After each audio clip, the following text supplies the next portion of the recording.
ne veut pas ça. Quand je me suis converti, je commençais à aller à l'église. Et je l'ai rencontré ici, je l'ai raconté ici la dernière fois. À ce moment-là, le Seigneur n'avait pas permis qu'on ait trop de moyens. Ma mère est allée dans la friperie et elle a acheté des culottes des plages. À l'américaine, c'était gros comme ça, et il y avait le ponte ici et c'était bleu ciel. Je m'en souviens très bien, parce qu'on était devenus très amis. Et j'allais à l'église, je prenais ma chemise blanche où on avait le cuisson de notre école, j'enlevais juste le cuisson et je portais ça. Et comme chaussure, j'avais les babouches. Et puisque quand tu te laves avec du savon qui est prévu pour la lessive, tu te laves avec, après tu deviens tout blanc.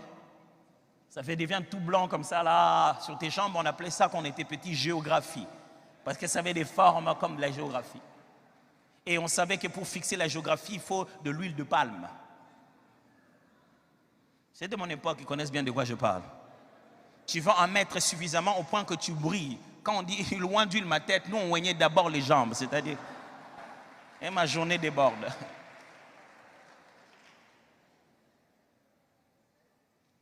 J'étais devant, avec mes babouches, oui, comme ça. À la jeunesse, là où toutes les autres jeunes filles sont hautes sur des talons et les autres jeunes hommes sont bien enfilés. J'étais là, à mes mains levées dans la gloire. Frère, si tu as honte de gens pour changer, sache qu'ils ne te sauveront jamais. Tu sais quoi? Ils ont honte de te dire d'arrêter. Et toi, tu as honte d'arrêter. Qui perd? Ils voudraient te dire, toi aussi tu dois changer. Et ils ont honte de te le dire. Et toi tu as honte de changer parce qu'ils risquent de voir que tu as changé. Deuxièmement, la procrastination. Oh, c'est cette habitude qui consiste à se dire, je le ferai demain. Procrastination. Mets ta vie en ordre aujourd'hui, pasteur.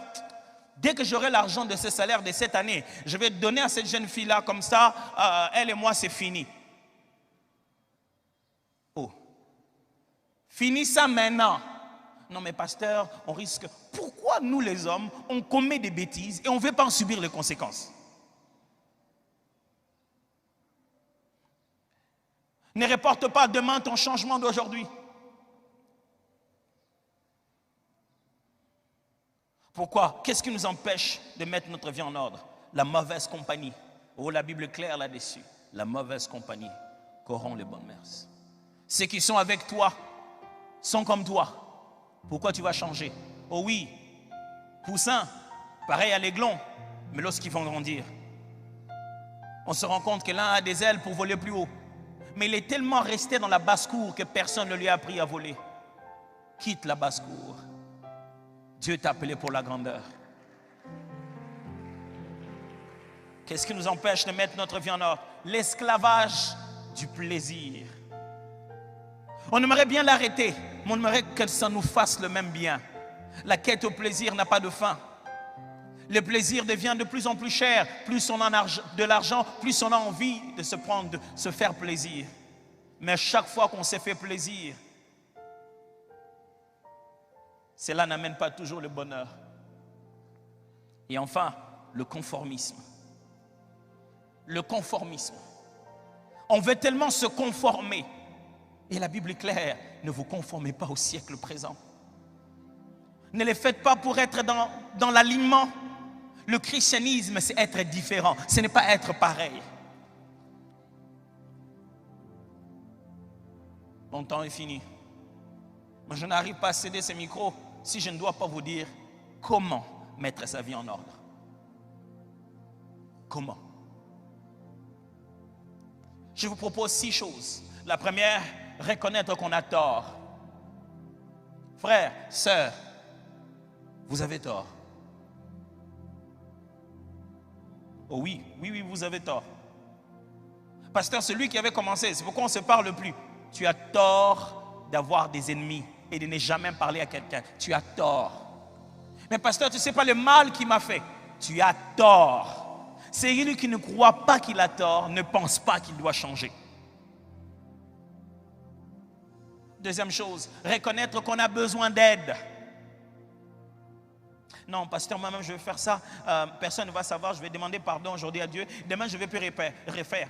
Mais ça fait 5 ans.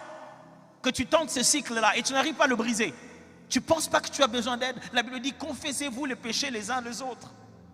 La meilleure façon d'avoir la victoire sur l'ennemi, c'est de briser le secret. C'est de briser le secret. Satan te fera croire. Je ne vais pas dire mes choses aux gens, finalement on va les raconter à tout le monde. Ne nous le dis pas. Après tout le monde le saura. Ça sera sur Facebook. On le saura de la très très mauvaise manière. Non, les pasteurs, quand on leur raconte des choses, ils disent ça sur la chair. Depuis que tu viens ici, tu as entendu que je t'ai dit des choses de quelqu'un d'autre aussi. Quelqu'un qui s'est plaint ici, je le dis sur la chair.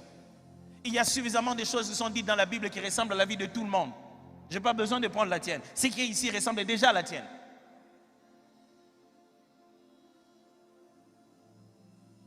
Est-ce que tu peux reconnaître que tu as besoin d'aide?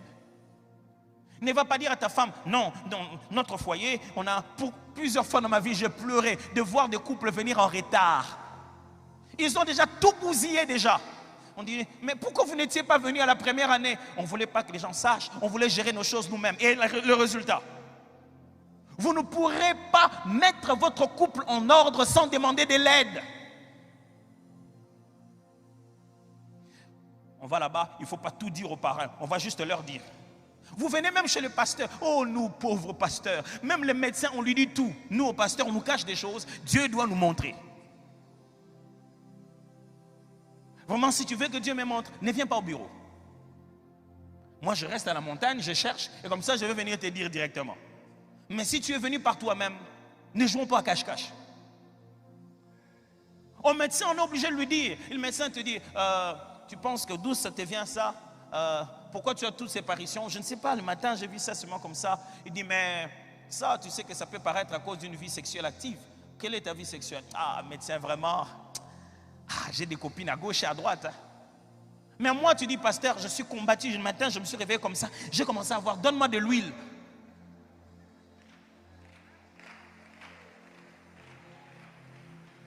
Comme ça, tu te dis, si tu me caches ça, ça va quand même faire l'effet qu'il faut. Si je te mets de l'huile sur le péché, le péché va gonfler. Je l'aurai oint. Tu as besoin d'aide.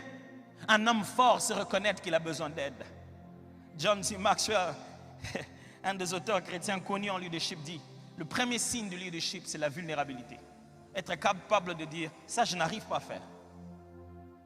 Il faut que quelqu'un d'autre m'aide à le faire. Tu n'es pas un homme parce que tu ne dis rien à personne. Mais parce que tu t'arrêtes et tu te dis, aidez-moi dans ça. 3. Reconnaître sa responsabilité. Pourquoi tu veux que ça change dans ton couple et personne n'a raison, personne n'a tort? Tu n'es responsable de rien. Pasteur, dis-lui, ça ne marche pas dans cette maison, dis-lui. Il vient tout le temps en retard. Il s'est seulement réveillé un bon matin, il s'est dit, à partir d'aujourd'hui, je viens tout le temps en retard pour que ma femme en parle au pasteur. Même des victimes sont responsables d'une certaine manière. Quelle est ta part de responsabilité? Non, pasteur, ce n'est pas moi, c'est Satan. Oh non, non, non, non. 4. Changer ce qui est à notre portée. Quand je vous demande de changer, je ne vous demande pas de changer le monde entier. Je ne vous demande pas de vous réveiller un matin, tararara, tout a disparu. Vous n'allez pas faire disparaître les sites pornographiques. Commencez par faire disparaître les vidéos qu'il y a dans votre téléphone. Commencez par changer ce qui est à votre portée. N'essayez pas de changer 20 jours avant. Mais je vais juste me relever. Bon, je vais faire ça la dernière fois et à partir d'aujourd'hui. Et si c'était aujourd'hui le jour où il ne faut jamais le faire? Commencez à changer d'abord ce qui est à votre portée. Non, la vie de prière, le pasteur a parlé vraiment cette année, il faut que je commence à prier. Je vais faire 30 jours. Ne fais pas 30 jours. Commence d'abord par prier le matin avant de partir. Te précipite ça. Te précipite pas. Commence par ce qui est à ta portée d'abord. C'est tout ce que Dieu te demande. Il ne te demande pas d'aller bouleverser le monde. Il te demande de prendre l'argent que tu as, de donner aux pauvres. Jésus dit, tu veux devenir parfait, commence avec ce que tu as.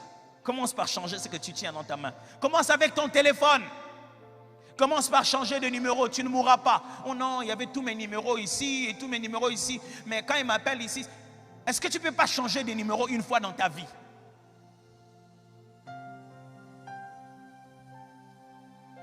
Qu'est-ce qu'il faut faire d'autre? C'est détacher de ce qui nous fragilise. Tu ne peux pas vouloir changer en restant en un mauvais endroit. Tu ne peux pas vouloir changer en ayant toujours les mauvaises personnes avec toi. Il y a des amitiés qui doivent s'arrêter brusquement. N'ayez pas peur d'être radical quand vous voulez un changement. Chaque fois que vous voulez fournir un effort d'équilibre, au moment où vous voulez changer, vous allez retomber dans votre bêtise. Mais je ne peux pas quand même lui dire non, comme ça, brutalement. Il faut quand même que je prépare ça. Depuis que tu prépares ça, tu as dit.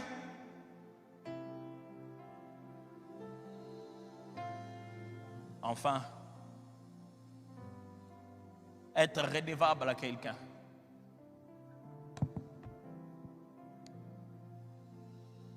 Vous voulez devenir bon et changer dans la vie? Ne cherchez pas Dieu seulement au ciel. Cherchez un frère.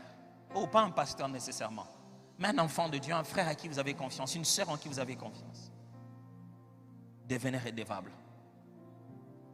Cherchez un conseiller ici, un pasteur, un responsable dans le département. Dites-lui d'où vous venez. Dites-lui ce que vous étiez et qu'est-ce que vous voulez devenir. Et donnez-lui le droit de vous rappeler cela. De te dire comment ça va. Est-ce que tu as vaincu? Pas le droit de venir te condamner, le droit de venir t'aider. Si tu n'es pas redevable, si personne ne peut te poser des questions intimes dans ta vie, tu seras hypocrite.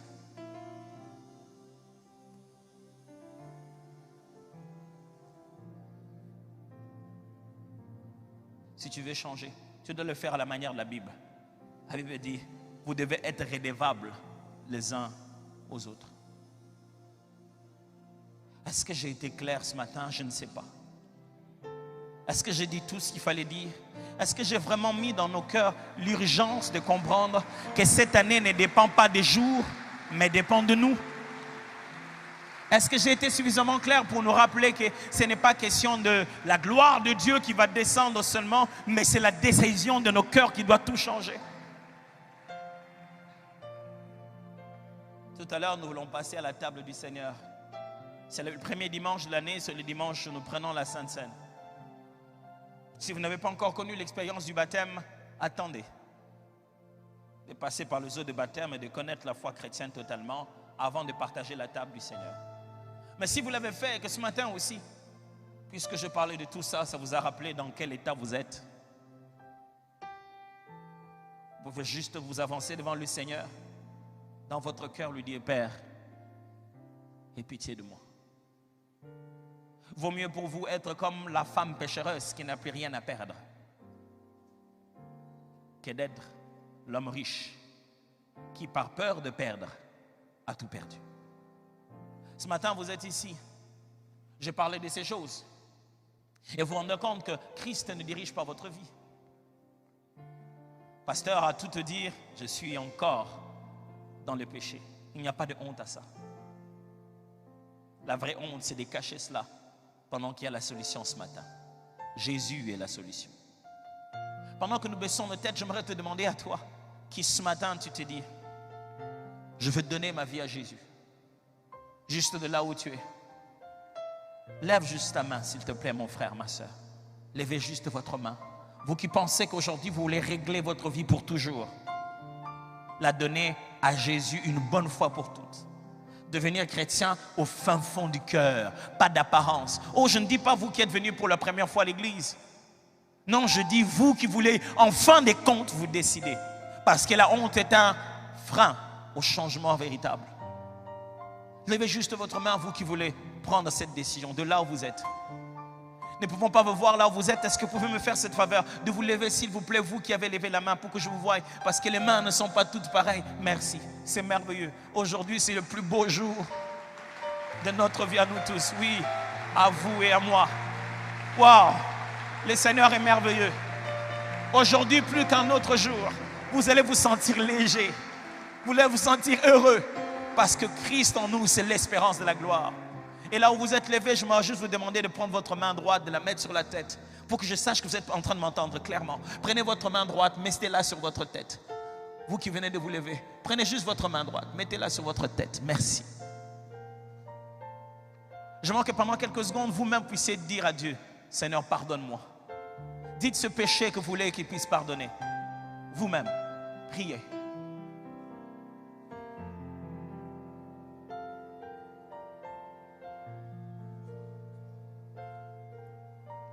Parlez au Seigneur.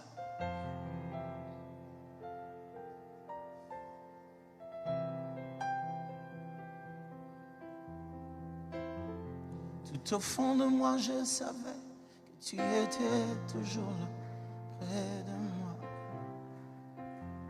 Ton regard d'amour me suivait, me couvrait, me guidait chaque jour. Ça, c'est les chants que je chante dans mon cœur quand je veux me souvenir qu'il a mon passé, mon présent et mon avenir entre ses mains. Je me prie pour vous qui vous êtes levés. Père, ils sont là. Ce que tu as cherché, c'est pourquoi tu as envoyé ton Fils, c'est pourquoi Christ est mort à la croix. Ils sont là, ils sont venus, ils ont répondu.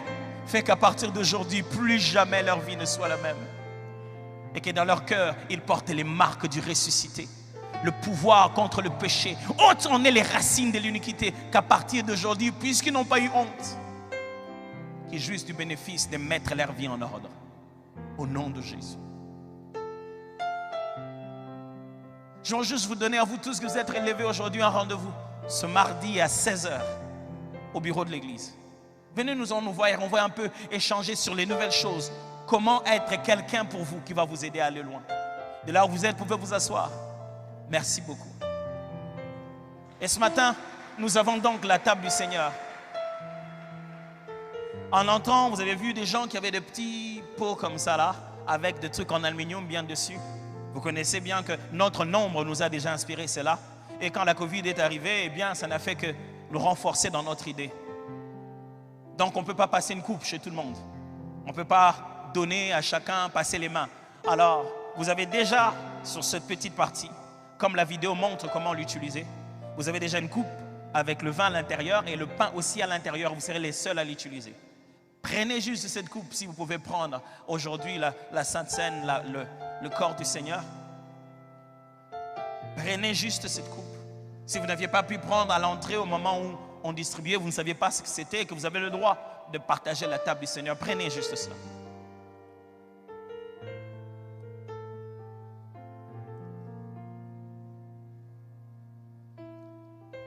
Levez la main si vous n'avez pas encore pris. Les diacres et les amis, les pasteurs qui sont là vont s'approcher de vous. Il y a encore deux mains. Près de toi, Seigneur, oh oui, je veux vivre. Près de toi, Seigneur, oui, je veux rester. Près de toi, Seigneur, je retrouve l'espoir. Près de toi, Seigneur, je me sens si bien. Oh Seigneur, combien tu m'as aimé. En retour, je te donne